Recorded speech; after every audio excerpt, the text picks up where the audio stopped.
Pass 1, 2, 3. Yeah. I mean, like sometimes I miss. I went back and built it in. Thank you.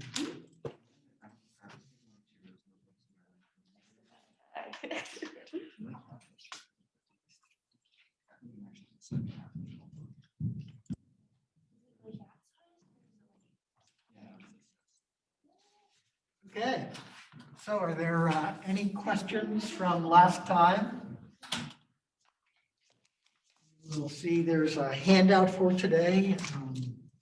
I do have some for the 500 people that are in the class today, and they'll be appearing soon.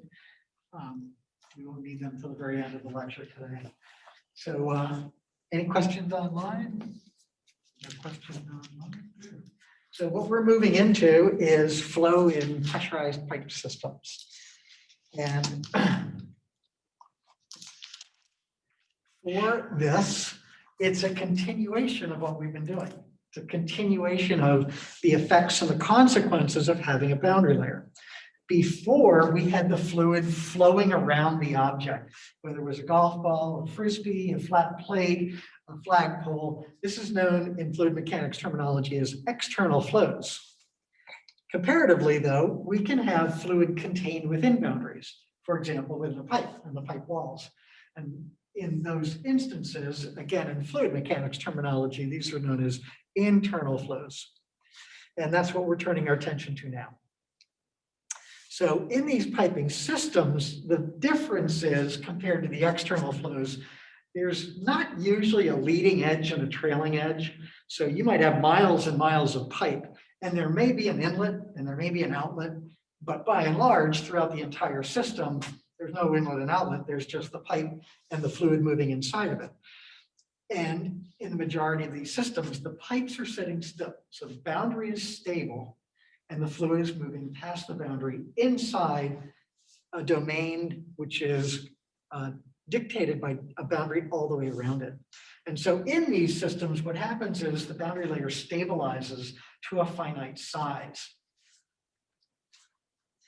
And that boundary layer in the pipes may be a laminar boundary layer, a turbulent boundary layer, or a transitional boundary layer, just like on the flat plates. In this case, the boundary layer extends through the entire cross section. So in the next slide, what you see is, for example, an entrance from, say, a large reservoir. This could be upstream of a culvert when the water is backed up. And so initially there is quote unquote a leading edge, but again, ultimately, as you move downstream, what you see is the boundary at the very leading edge is creating that through the no slip condition, a location where the velocity goes from zero, the velocity of the boundary, to the free stream velocity. And ultimately that zone grows, the boundary layer grows, and then it is throughout the entire cross section of the pipe. So remember, what always instigates the boundary layer issues is having a boundary with that no slip condition. And as I mentioned before, there may be different types of boundary layers. There could be laminar, transition, and then fully turbulent.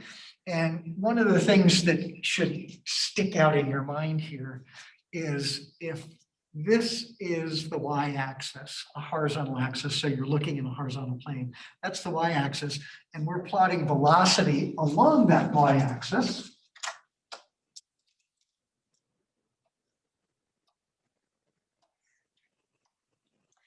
And du dy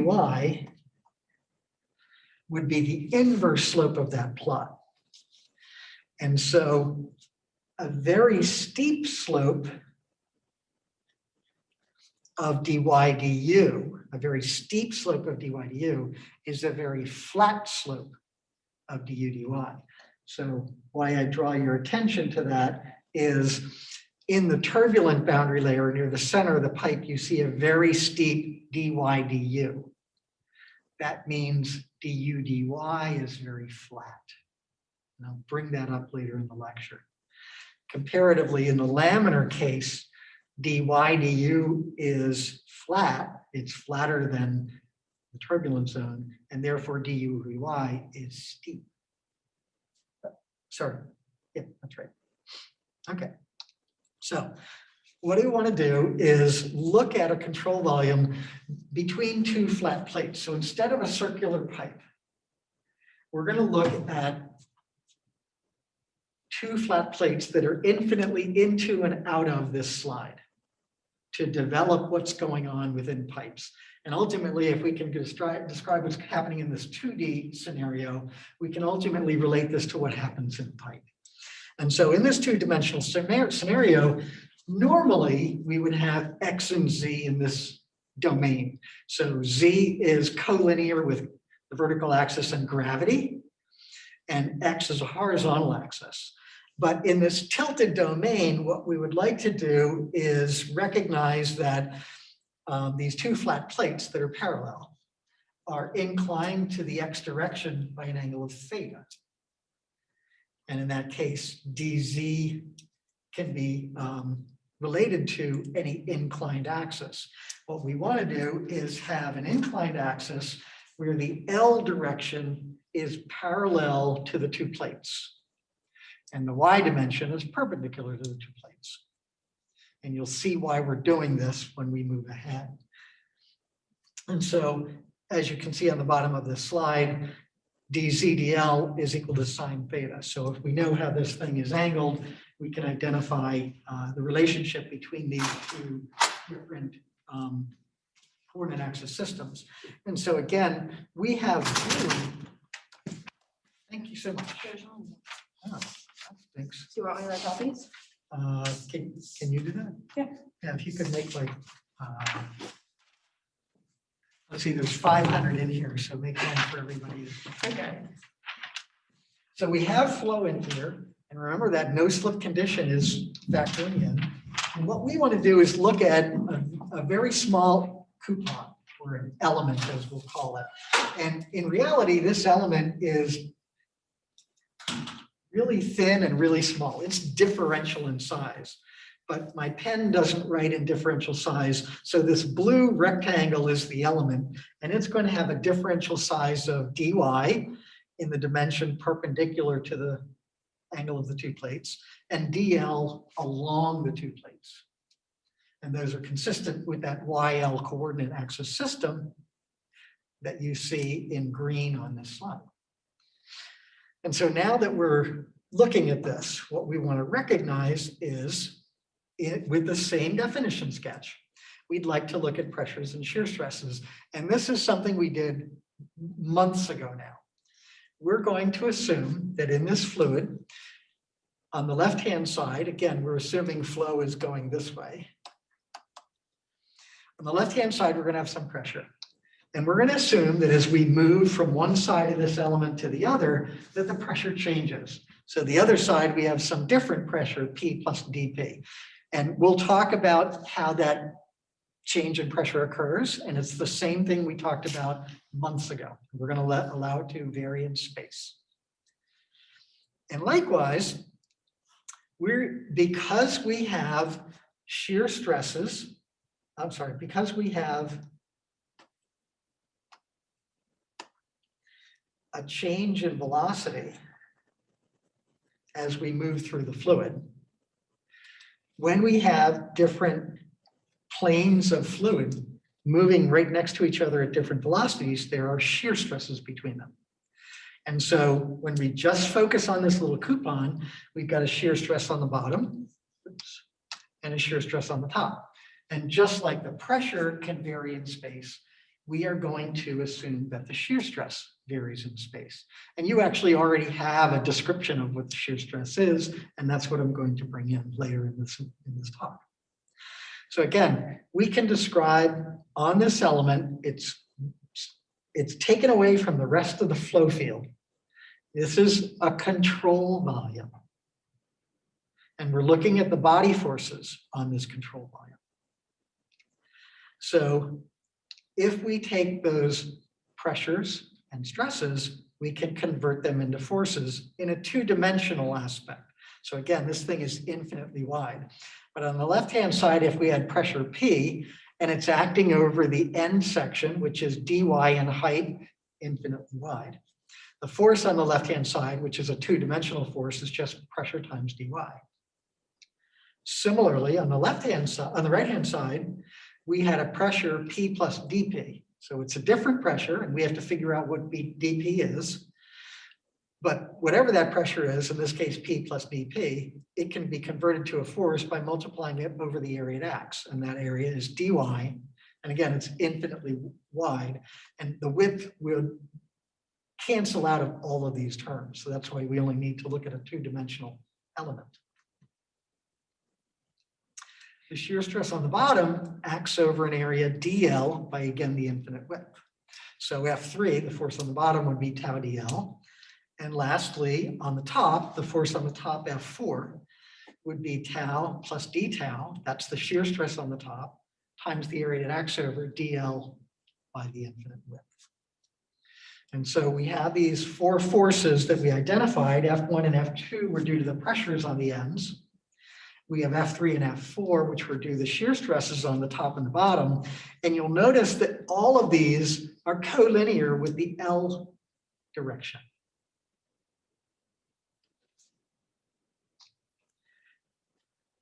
So we are looking at a little coupon, and there are fluxes, there are fluids moving through it. And so there's a rho QV term on the left, and there's a rho QV term on the right. If you recall, when we do a momentum analysis,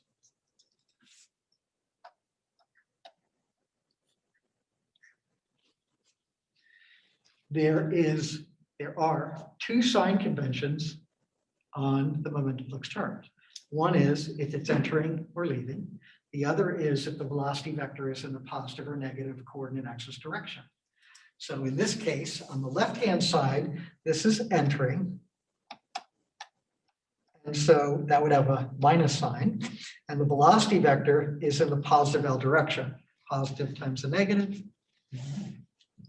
On the right-hand side, the rho QV term is leaving. And that's a positive sign convention. And the velocity vector is in the positive L direction. And so that's a positive. Positive times a positive is a positive. And what you would find, of course, right where the text is rho QV in is equal to rho QV out. So obviously you can see where this is headed. I'm describing all the forces on the control volume. I'm describing all the momentum fluxes. You know what's going to be on the next slide. It's going to be a momentum equation. There's one force we haven't talked about yet. Remember, Z is vertically upwards and Y and L are skewed with respect to Z. So there's a weight component in both the Y and the L directions.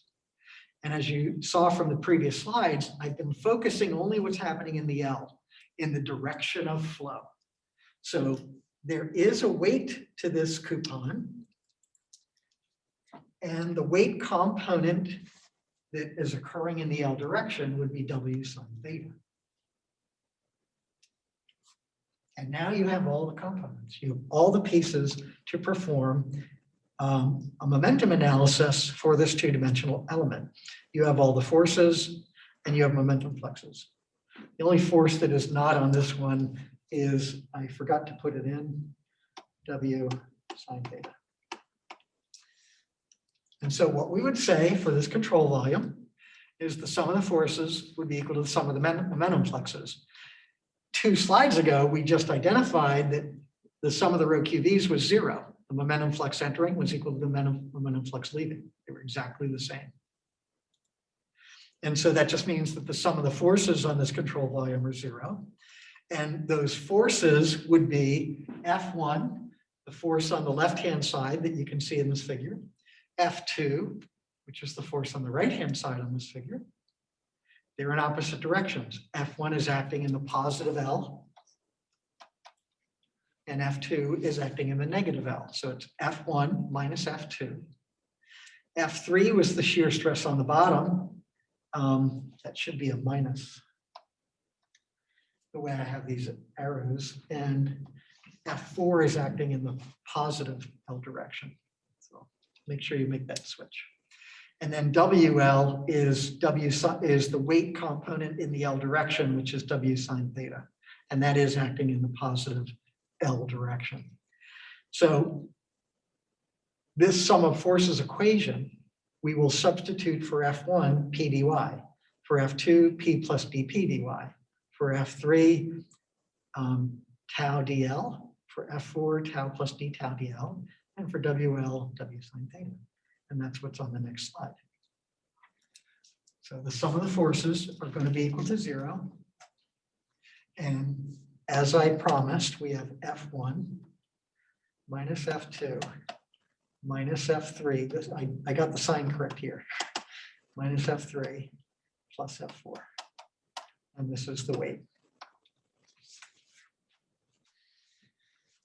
And the first thing you can see, just like many of the other derivations that we've done in here, there's a lot of things that cancel out. So for example, this P dy would cancel out with the other P dy between F1 and F2. What that would leave you with is a minus dP dL, dL dy. In the next two terms, in F3, the minus tau dL would cancel out with the tau dL in the F4 term, leaving you with a d tau dy, dy dL. W, the weight, is equal to the specific weight of the fluid times the volume of the element. In 2 dimensions, the volume of the element is dy dL. And we multiply that by the specific weight. Sine theta from an earlier slide is just dz dL. And so we can cancel out the variables we've identified in the very first row, and we can make the 2 substitutions in the second and third rows. And what you would see is, one, that the size of the element, dy dL, is found in every term. So it cancels out, as it should. It always does. And what you're left with is the change in pressure in the L direction plus the specific weight of the fluid times dz dL is equal to d tau dy. And that may not say a lot to you, but on the left-hand side, we have 2 terms that are changing in the L direction. One was due to the pressure, and the dz dL term is due to the weight. And on the right-hand side, it's just how the shear stress changes perpendicular to the 2 flat plates. So we want to explore this a little more, because that's actually an important equation. So we'll take the 2 terms on the left-hand side and just pull out the derivative term and put them in the front of them. So you have d dL of P plus gamma z is equal to d tau dy. And you should see this equation on the bottom on the very next page. But you should start to recognize something in this equation. And if you don't, by the time we get to the next slide, it should be intuitively or apparent to you. So this was the equation on the bottom of the last page. And the first thing I'm going to do is factor out the specific weight on the left-hand side.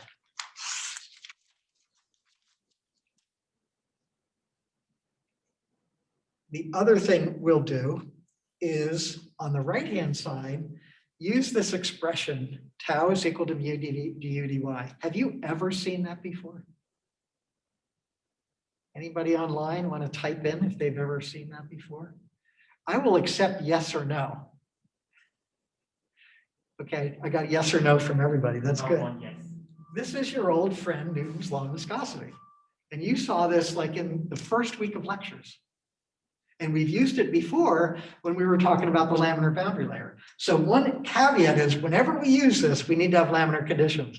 But I'm just using it to say, okay, we can have some description of shear stresses. And it may not be accurate for all flows, but it's certainly accurate for laminar conditions. And remember, we're talking about a boundary layer. So we would substitute that into the right-hand side. And so instead of d tau dy, now you have d dy of mu, the viscosity, times du dy. And remember, I never hold you to derivations.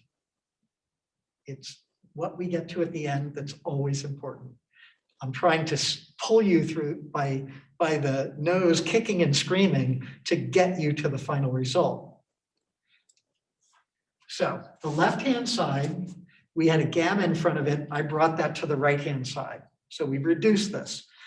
DDL of P over gamma plus C is equal to mu over gamma d squared u dy squared, which may not say a lot to you, but have you ever seen P over gamma plus Z before?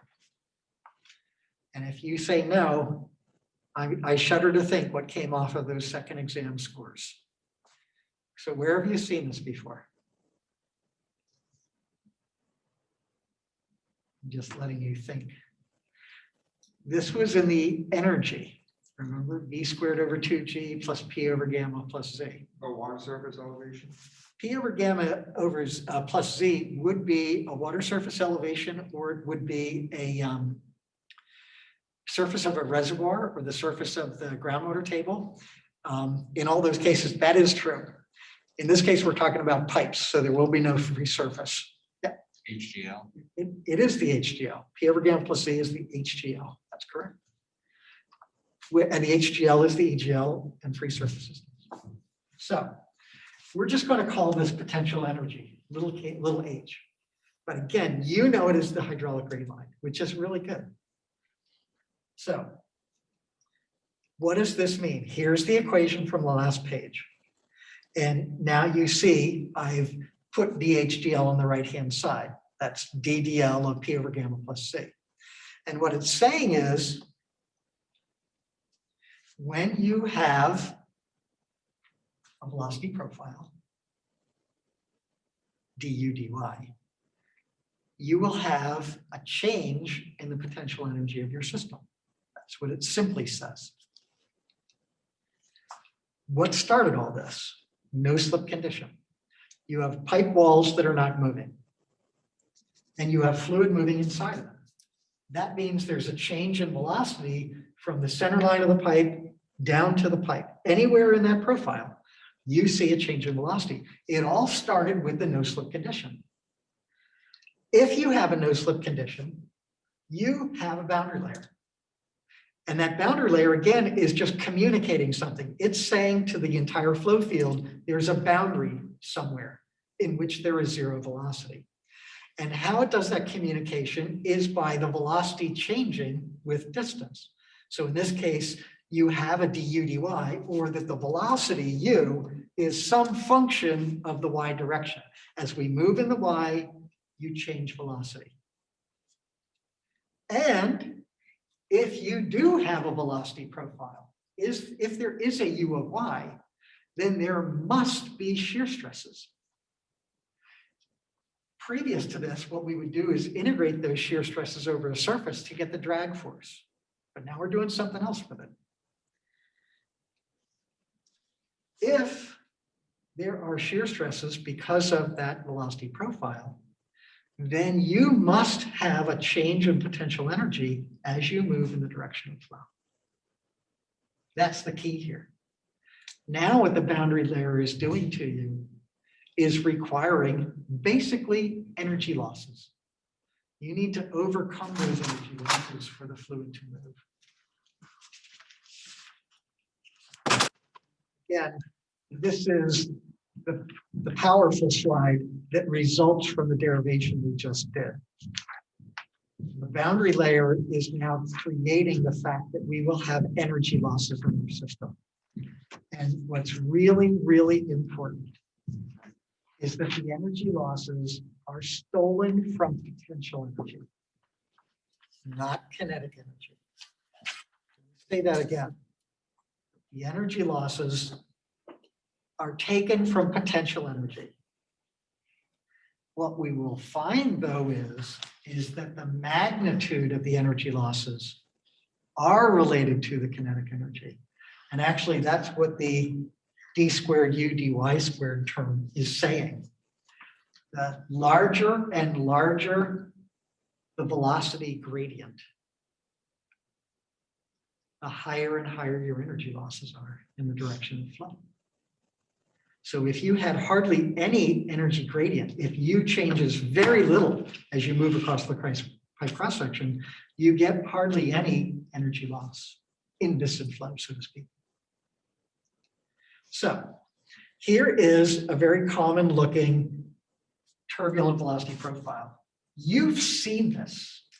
If you recall, you had a laboratory experiment when the airflow stand with the pitot rate that measured the velocity across the cross-section of the pipe. You measured this. So you unfortunately know it happens.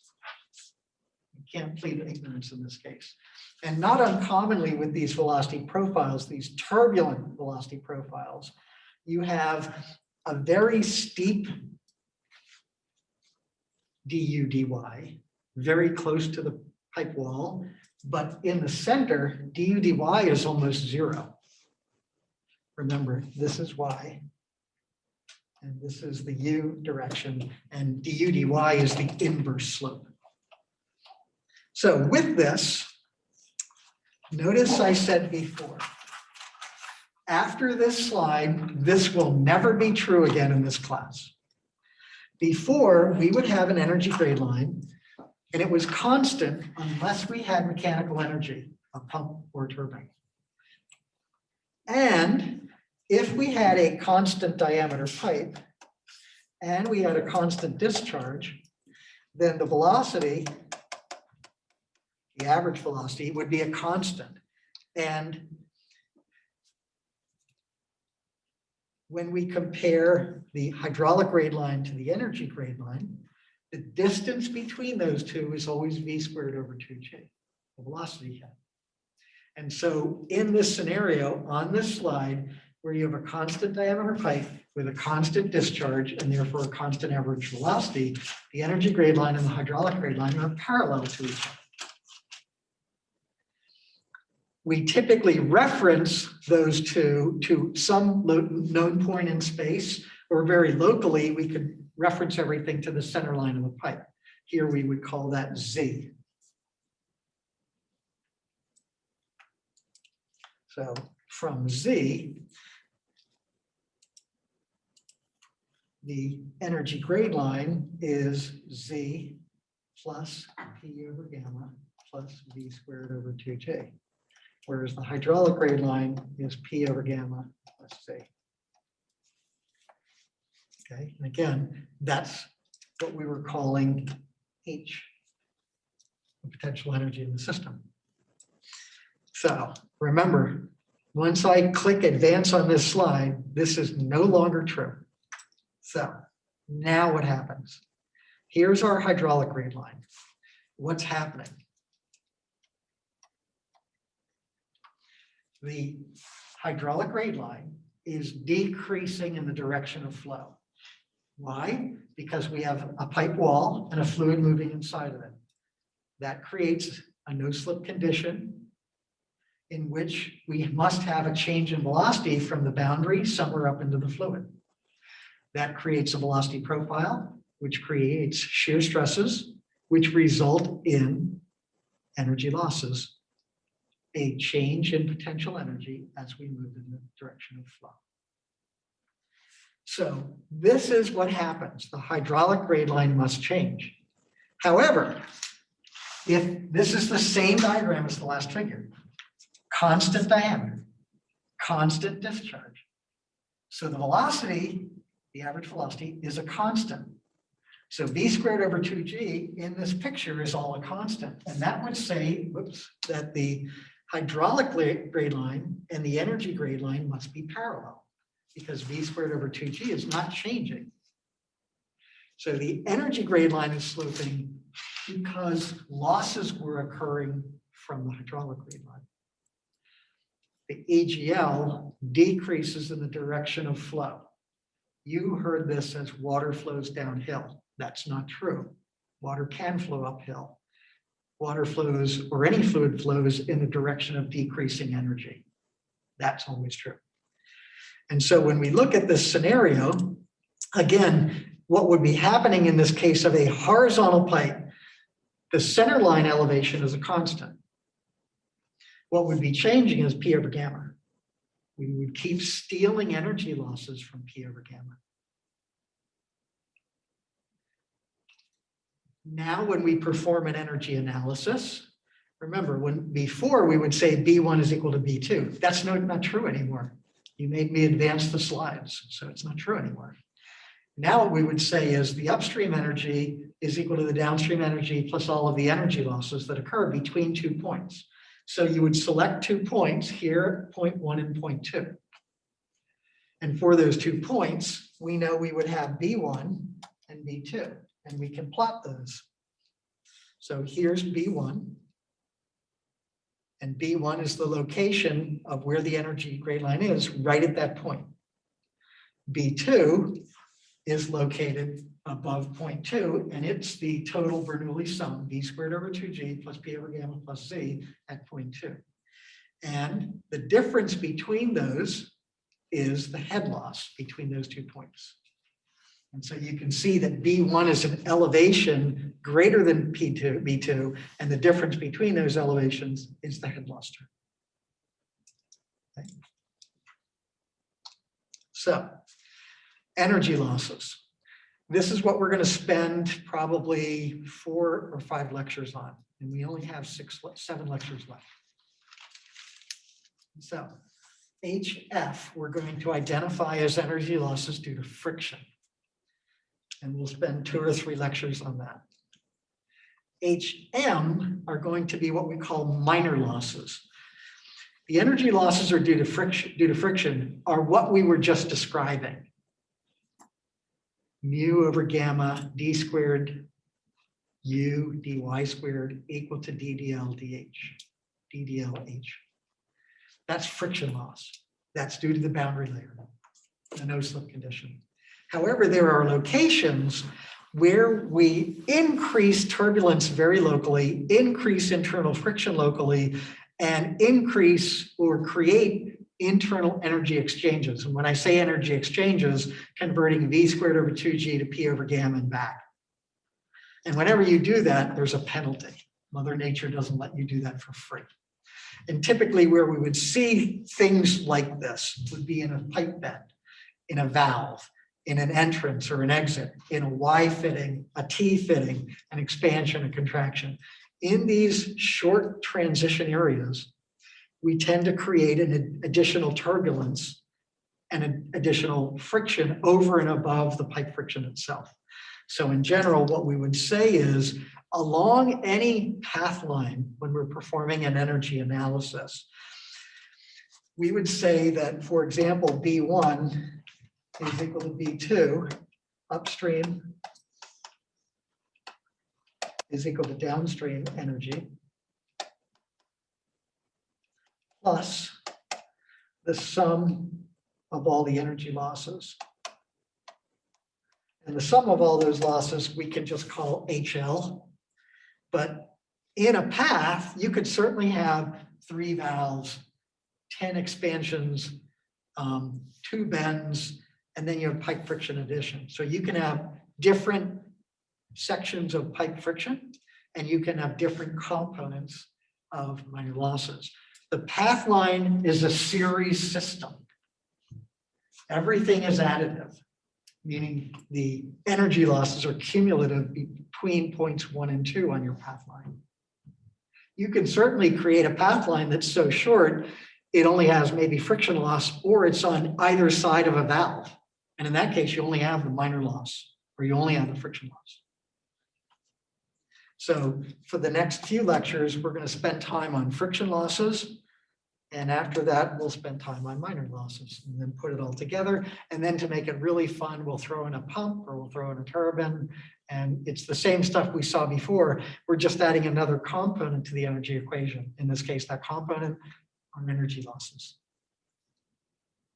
So for the friction losses, there are various variables involved. And you have to understand, people were working on this back into the 1600s, trying to figure out how they could describe flow in pipes. So fundamentally, the most important variables that are involved include the pipe diameter. And this presents a challenge because not every pipe is circular. And so we're going to have to accommodate non-circular cross sections. And that's why we spend like a week on just friction alone. We have to figure out how to accommodate all these different things. The other is the distance between the 2 points in your energy analysis. So that's the pipe length, the distance between 2 points. One would hypothesize, and you would certainly be correct, the longer the distance between points 1 and 2, the more and more energy losses you would have, because the more and more friction that you would have to overcome. The shorter that pipe, the smaller the friction losses. So the pipe length is in there. Another interesting aspect, and you kind of saw this when we were talking about flat plates. We were always talking about smooth plates. But unfortunately, the whole world isn't smooth. And we do have different types of pipe materials, whether it's clay, stainless steel, plastic, wrought iron, asphalted cast iron. And so we are able, and the manufacturers will always provide you with the roughness element size on the pipe walls.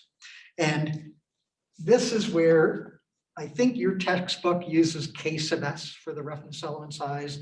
Many other books use E. But again, what we're looking at is if this is a magnification of the pipe wall, there are roughness elements on the inside of the pipe wall.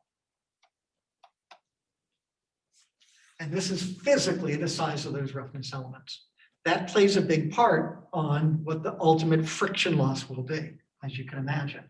The rougher and rougher, the higher the friction losses.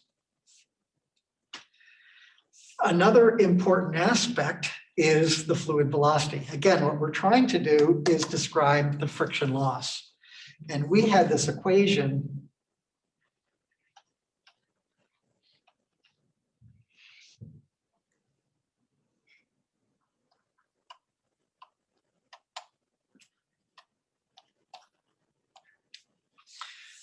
Mu over gamma d squared u dy squared is equal to dHdl. So the size or the magnitude of this velocity is going to impact the magnitude of the energy losses. Kinematic viscosity or viscosity. Remember, kinematic viscosity is viscosity divided by density. So all of those three, one way or the other, it's either kinematic viscosity or viscosity over density. So those are all of the important variables that are involved in estimating friction losses. And for many years, back in the early 1900s, people plotted the data. For example, you'll hear the name Nicarazzi and Stanton. And then the data is all over the place.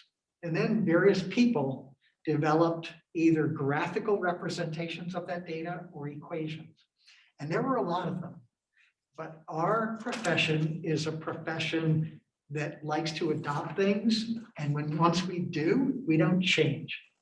So early on, we adopted one form of this equation and one form of how it was described. And we're very reluctant to change from it, even though there are better methods. So what was developed is called the Darcy-Weisbach friction loss equation. And on the handout for today, one side of the handout has equations, and on the very top of that page, you see this equation. And in the Darcy-Weisbach friction loss equation, H sub F is the friction loss, and it has the dimensions of length. It has to have the dimensions of length. Remember, we're using it in the energy equation. And the dimensions on the energy equation are length, feet or meters. So friction loss, H sub F, has the dimensions of length. The Darcy-Weisbach friction factor, which we will expand on, is what puts together the viscosity, all the variables on the previous page: viscosity, pipe diameter, wall roughness, velocity. It's going to amalgamate all these things. It is dimensionless, which is convenient. That means it has the same value in SI and BGS. The pipe length is in there. That has the dimensions of length, and the pipe diameter is in there. And so L over D is going to be a dimensionless quantity, even though individually length and diameter have dimensions. They need to be the same dimensions to be dimensionless. And then the last term in the Darcy-Weisbach equation is an old friend. Where have you seen v squared over 2g before? It's the kinetic energy term, right? It's the difference between the energy gray line and the hydraulic gray line. And remember, this term, d squared u dy squared, is embodying that. The rate of change of energy as we move through the system is proportional to the kinetic energy in the system. If you have more kinetic energy, meaning more v squared over 2g, you're going to have more energy losses. That fundamentally is a concept on how we design pressure transmission systems. We don't want to keep our energy as velocity. Why? Because the higher velocity, the more energy losses we have. What we do is we keep our energy as pressure or elevation. And at the very end, we convert everything to v squared over 2g. That's your faucet. Behind that faucet, everything is stored as pressure. And v is the average velocity. Again, we calculate that as the total discharge over the cross-sectional area. So again, it's an average velocity. We know there's a velocity profile through this system. There has to be. You have a no-slip condition, and that dictates that you have a velocity profile. And remember, velocity has the dimensions of length per time, and v squared over 2g, because it fits in the Bernoulli sum, has the dimensions of length. And so when you look at that equation, the Darcy-Weisbach equation, h sub f is getting its dimensions from v squared over 2g. All right. And if you look at this, basically h sub f is proportional to v squared over 2g.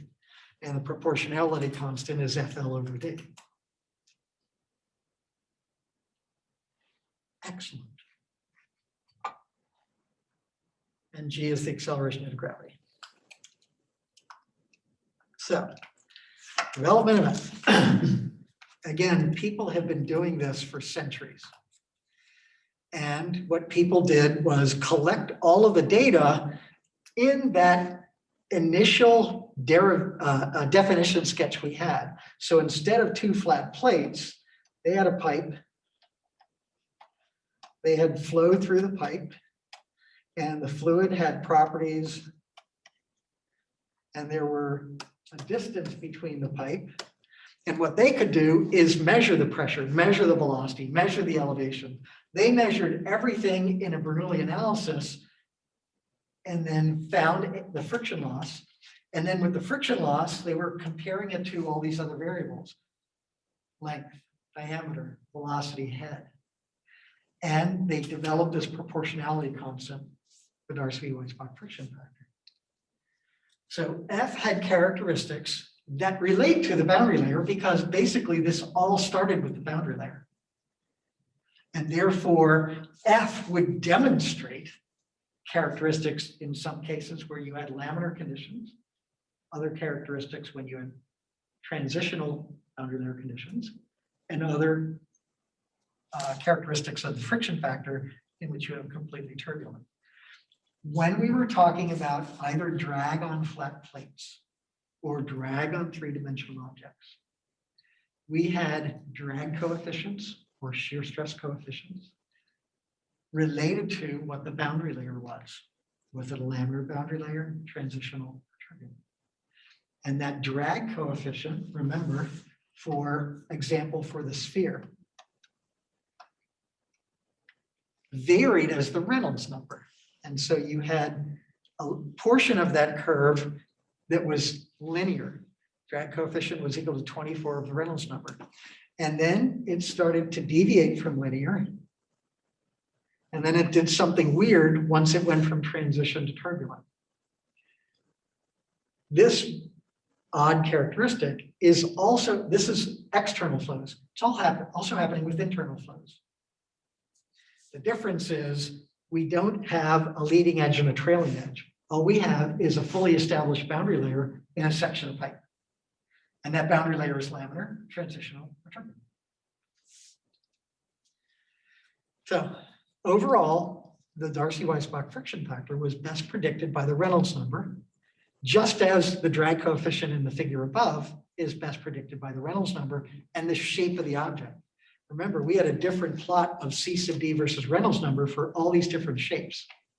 And I gave you a full handout of those. And the other thing that the friction factor was predicted best by was the relative importance between the wall roughness size and the flow field size. So the wall roughness size is, for example, K sub S, and the flow field side might be D. So where K sub S is the absolute roughness, K sub S over D is the relative roughness of the wall roughness elements compared to the overall flow field. So this is the busy diagram on the back side of the handout for today. And this is known, this is in your textbook. It's interesting, but for an exam or something like an exam, you might put a tab on that page. And maybe after a few homework problems, your book will automatically open up to it. But the Moody diagram is on page 262 in your text. It's figure 10-14, and it's not as colorful as this one. It's in black and white and gray. And what you have on the left-hand axis is the friction factor. That's what we want to find. And unfortunately, you have three other axes. You don't always need them, but there are three other axes on this chart. The horizontal axis is the Reynolds number. And the Reynolds number is the average velocity in the pipe times the pipe diameter divided by kinematic viscosity. That should be pretty straightforward. And you've had to use this in some of your labs. On the right hand, it's not a right-hand axis, but you see all the blue lines, and blue lines are curved. So the blue lines are described with all the numbers on the right-hand side. It's kind of a third axis or third set of contours, and these are for the relative roughness, K sub S over D. All right. Those are the fundamental three axes you need. Again, you don't necessarily need all of them. The upper axis is a horizontal upper axis, and it is Reynolds number times friction factor to the 1/2. I will talk about that axis when we start talking about different types of problems. So there's three fundamental types of problems you can do with this, and in general with energy and energy losses. And that's what we're going to spend time on for the next 4 or 5 lectures. In general, in this case, this is what you see. There's one location in which there's only one line. And in that case, you see the equation, the friction factor is equal to 64 of the Reynolds number. And that is good up to about, the generally accepted value is 2000.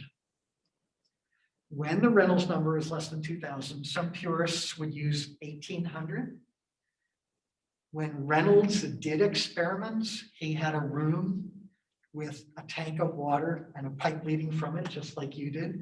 And he would let it sit for about a week. No one was allowed to go into it. You could not shut the doors hard because that creates turbulence in the air or sound vibrations.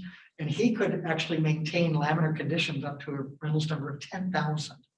But that's not practical in real situations. Somewhere from 1800 to 2000, you can maintain laminar conditions. And in that case, all you need to know is the Reynolds number to get the friction factor. Now you see this dashed blue line. It's cutting across all the contours of relative roughness, Ks over D. To the right of that dashed blue line, all of the contours are horizontal. What that means is friction factor is only a function of relative roughness.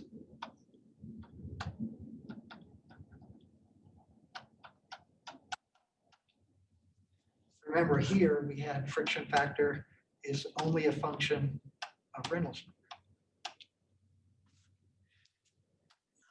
And it tells you this is the turbulence zone. Sometimes you will see that them call it the holy rough zone, although I don't think the Pope had anything to do with it. In this zone, you have a turbulent. In the laminar portion, you have a laminar boundary layer. What's between the two? Transition. So in between these two zones, you have a transitional boundary layer. And it's called the transitional zone of the Moody diagram. Again, this figure is known as the Moody diagram after the gentleman who developed it. I showed you some figures last class of particle sizes and settling velocity that were done by a gentleman named Hunter Rouse, who was actually a very famous hydraulic engineer. And I took a course from Dr. Rouse, and he actually developed something like the Moody diagram, which actually was easier to use. And he was always trashing Moody because everybody adopted what Moody did. And Hunter Rouse also had a big ego and thought everybody should have adopted his. So there are other things out there, but Moody is what our profession has adopted. You will find it in ASCE standards of practice. So I see we're almost out of time, but in the transition zone, the friction factor is a function of both relative roughness and Reynolds number. So you need both in order to get the friction factor. Once you have the friction factor, again, you use the Darcy-Weisbach equation. H sub F is equal to FL over dV squared over 2G, and you can calculate friction loss. So you're going to see a lot of this diagram in the next 2 or 3 classes. Today is just an introduction. And then on the other side of the handout, you can see that all these different authors have equations which describe portions of the Moody diagram. So for example, the first line is just describing the first equation in the laminar zone. You will see the next 3 equations, the lowest pipe, the lowest value of K sub S over D is 0. That's called the smooth pipe curve. In some of your problems, you'll be told you have smooth pipes. That's the curve you're on. And so some equations just predicted that curve. And other equations predicted the transition zone, and other equations predicted the turbulence. The ones I see most people using today are those 2, and you'll see why. And I typically use Swami and Jain in this course. They're all in your book. All these equations are in your book. So I know I'm a little bit over. Everybody's moving out this weekend. We're going virtual starting Monday, and I will be here. The rest of the class is right in this room. Unfortunately, you're being booted off campus. And we will see you maybe in February. I'll see you virtually Monday. Any questions? All right, have a good weekend.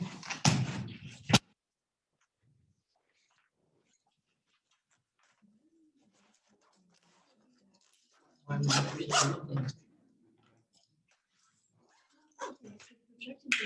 supposed to have a spring season. So